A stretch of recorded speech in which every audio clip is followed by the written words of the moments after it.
Et Jésus disait, c'est pourquoi je vous ai dit que nul ne peut venir à moi si cela ne lui est donné par le Père.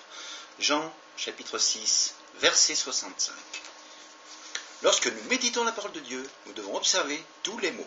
L'affirmation de Christ dans ce verset débute par « c'est pourquoi », ce qui indique qu'il vient de donner un enseignement. Et à cause de ce qui est dit dans cet enseignement, nul ne peut venir au Christ, à moins que cela lui soit donné par le Père. Cet enseignement se trouve au verset 63. C'est l'esprit qui vivifie.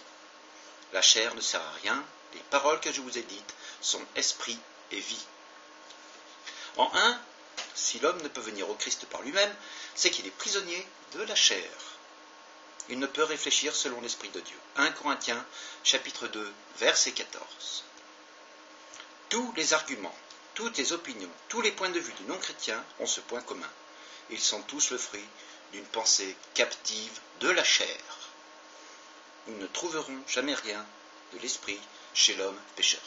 En 2, il y a équivalence entre le verset 63 et le verset 65. Être vivifié par l'esprit, c'est être conduit au Christ. Verset 44. Et c'est recevoir la parole de Christ qui sont esprit et vie. Il faut une œuvre de Dieu pour aller au Christ. Sans cette œuvre, il est impossible à l'homme d'y aller. Si vous n'êtes pas venu au Christ, reconnaissez que vous êtes que charnel, prisonnier de votre péché, incapable de vous sortir de l'impasse dans laquelle vous vous trouvez, et criez à Dieu qui vous sauve. C'est là la seule issue. Dès lors, plusieurs de ses disciples se retirèrent en arrière et cessèrent d'aller vers lui. Jean, chapitre 6, verset 66. Ses disciples ont commencé par murmurer au verset 61, pour ensuite se retirer et cesser d'aller avec le Christ. Il s'agissait là de faux disciples. Jésus ne fait rien pour les retenir, car leur cœur n'était pas prêt.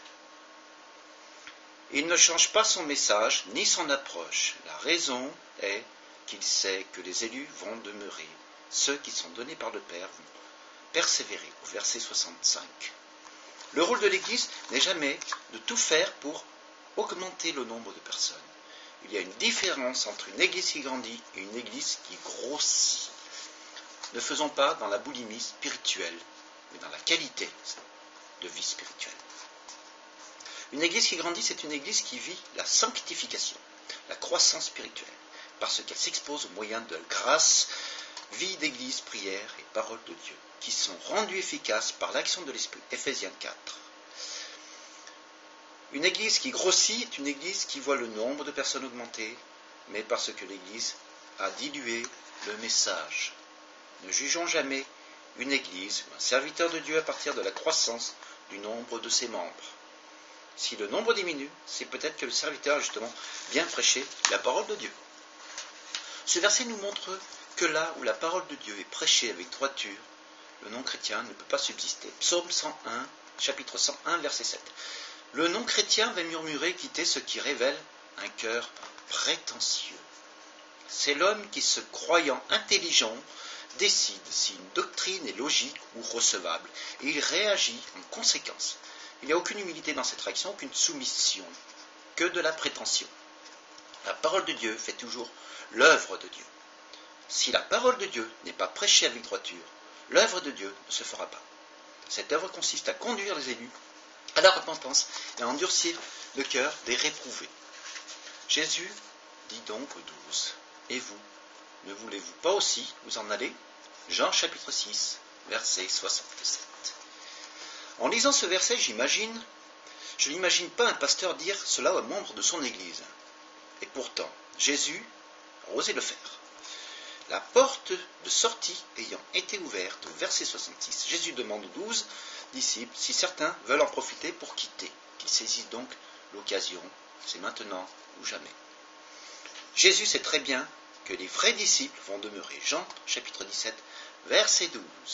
Parce qu'ils ont été donnés par le Père. Donc, Jésus ne risque rien ici, au contraire. L'Église n'a aucun intérêt à garder dans ses rangs des non-élus. De plus, des non-élus n'y trouvent eux-mêmes aucun intérêt. En même temps, c'est surtout l'occasion pour Jésus de susciter la profession de foi de ses disciples, aux versets 68 et 69. Cet événement nous montre qu'il y a un fossé entre les non-chrétiens et les chrétiens. Il leur est impossible de cohabiter indéfiniment. Alors que les chrétiens ont un Père céleste, une patrie céleste, une vie nouvelle, un héritage en Jésus-Christ, une manière de penser, de vivre, spirituelle, les non-chrétiens sont orphelins, apatrides, se plaisant dans leur vieille nature, se dirigeant vers la perte de tout captif de leur pensée charnelle. Lorsque l'Église cherche à tout prix à garder dans ses rangs tout le monde, elle fait des compromis. Le monde ne le fera jamais. L'Église doit continuer d'être ce qu'elle doit être, la colonne et l'appui de la vérité, et naturellement, les non-élus se retireront. N'oublions pas que l'Église est le temple de Dieu vivant, et seule sa sainteté convient à la maison de Dieu. Psaume chapitre 93, verset 5. Simon-Pierre répondit alors, « Seigneur, à qui irions-nous? Tu as les paroles de la vie éternelle. » Jean chapitre 6, verset 68. Quelle belle déclaration de foi de sa part. Suite à la désertion des faux disciples, au verset 66, Pierre affirme que les vrais disciples ne peuvent pas aller ailleurs. Seul le Christ a les paroles de la vie éternelle. À vue humaine, les choses ne se passent pas très bien. Au début du chapitre, Jésus a une foule de 15 000 personnes à ses pieds. Une foule qui nourrira avec 5 pains et 2 poissons. Et peu à peu, les gens quittent. Il ne restera que 12 disciples. Et même l'un d'eux est un démon au verset 70. Si Pierre a regardé aux apparences, il n'aurait pas suivi Jésus longtemps. Mais ce n'est pas là que Pierre regarde. Les vrais disciples ont reçu des oreilles pour entendre, des yeux pour voir. Les vrais disciples savent que ce n'est pas dans les apparences que les choses doivent être jugées. Le Christ a les paroles de la vie éternelle.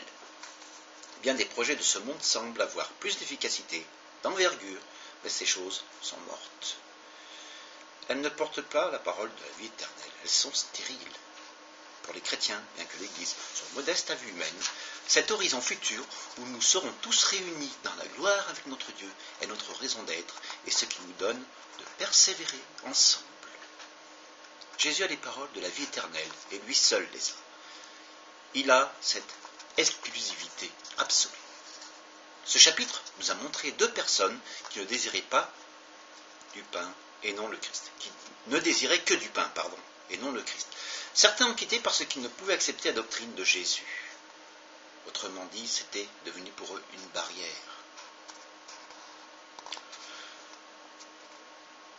Et d'autres, les vrais disciples, ont persévéré dans la foi chrétienne à cause de Christ. Et vous, où vous situez-vous? Êtes-vous de ceux qui recherchent le pain, les plaisirs de ce monde, le confort? Ou êtes-vous de ceux qui ont manifesté un intérêt pour les choses de Dieu, mais qui avaient abandonné dans ce que vous avez achoppé sur une doctrine qui ne vous convenait pas? Ou êtes-vous un chrétien authentique qui considère que Jésus, qui est Jésus, et qui y croit et qui demeure en lui, la vie ne se trouve qu'en Jésus-Christ.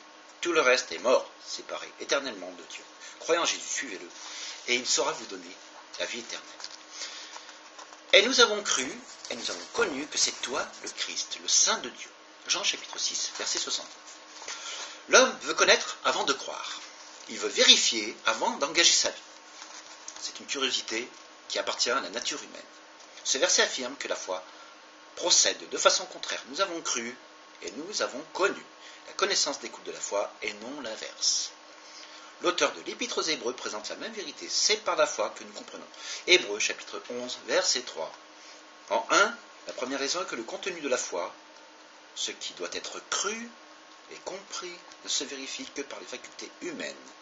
L'homme naturel ne peut les recevoir. 1 Corinthiens chapitre 2, verset 14. C'est une grave prétention de croire que l'homme peut mesurer Dieu.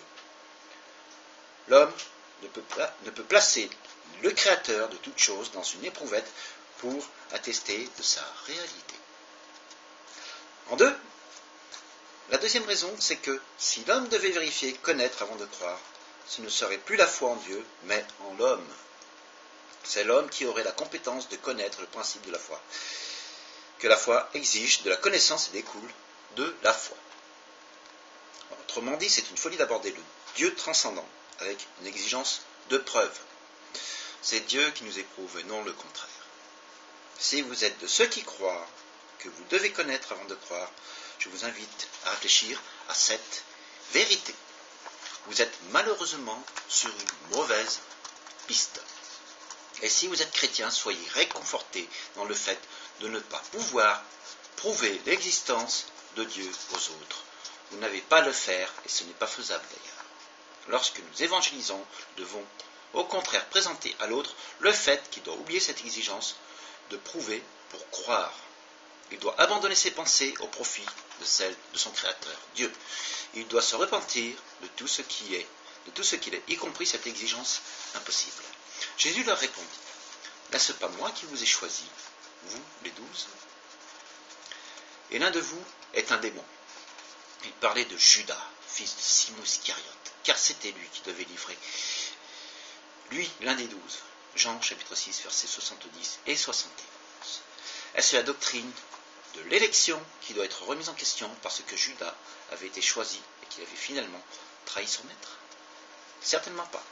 Jésus savait dès le commencement qu'il allait le trahir. Jean chapitre 6, verset 64. D'ailleurs, dans sa prière sacerdotale, Jésus présente Judas comme une exception dans ceux qu'il a choisis, afin que les Écritures soient accomplies.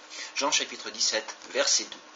Du côté humain, on peut se demander pourquoi est-ce que Judas a suivi pendant 3 années. Certains affirment que Judas croyait à l'instauration d'un royaume terrestre, comme la grande majorité des Juifs de l'époque. Il aurait voulu profiter de sa proximité avec le nouveau roi des Juifs pour tirer quelques avantages. C'est bien connu, Judas aimait bien l'argent. Jean chapitre 12, versets 5 et 6. Du côté divin, ces versets nous amènent sur une interrogation concernant la présence du mal.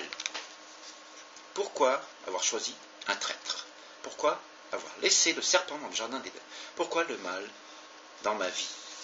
Tout ce mal devient l'occasion pour Dieu de manifester ses attributs de justice, de tout-puissant, de vainqueur, de sainteté et de compassion. En effet, comment montrer sa justice et sa toute-puissance sans l'injustice par la puissance opposée? Romains chapitre 9, verset 22. La présence de Judas nous montre également que la présence du mal dans ce monde ne compromet jamais le plan de Dieu. Au contraire, Dieu l'a décrété et le fait concourir dans ses plans. Les épreuves, les difficultés, aussi douloureuses soient-elles, ne menacent pas les promesses de Dieu pour les enfants. De leur côté, les chrétiens doivent préserver en toute situation, sachant que Dieu est souverain et qu'il ne permettrait pas que notre pied chancelle. Dieu reste pour nous un support divin, éternel.